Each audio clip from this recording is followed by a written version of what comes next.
sliding scales. Because Henry was at the works, the other engines had to help with the flying kipper too. This is a special train of vans filled with boxes of fish, which goes to markets in London and other places on the mainland. James did not like the flying kipper. "All those smelly vans," he complained one morning. "You can't get the smell off your tender for weeks." "I'm very fond of a good kipper," remarked his driver. "You're welcome to it," retorted James. "A right old misery today, aren't you?" said his fireman. "You got out of the shed by the wrong door this morning, and no mistake. Now get a move on, or the Fat Controller will give you something to moan about."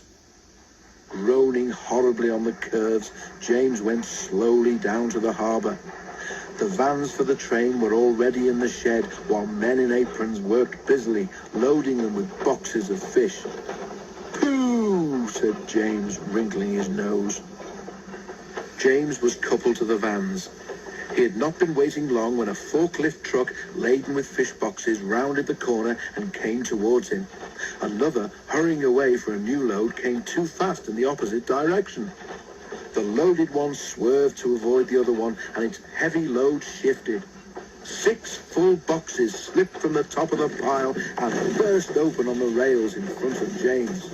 James closed his eyes in horror. Ugh! He shuddered.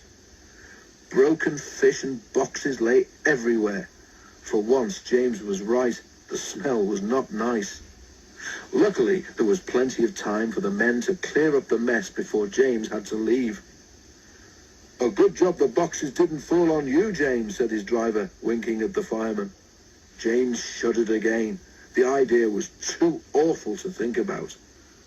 At last, all was ready, and the guard showed his green lamp.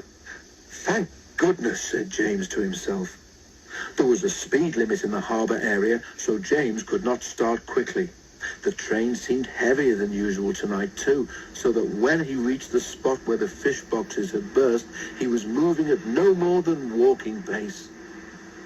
The rails seemed clean, but oil and scales from the spilt fish were still there, coating them with a slippery film. As soon as James reached the place, his driving wheels, with nothing to grip, began to spin helplessly.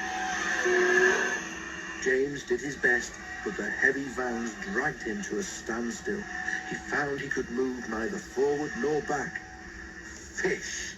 exclaimed James in disgust. Men brought hoses and washed the rails. James grew very wet and uncomfortable. Then they put sand on the rails in front of each driving wheel, and James was at last able to move his train.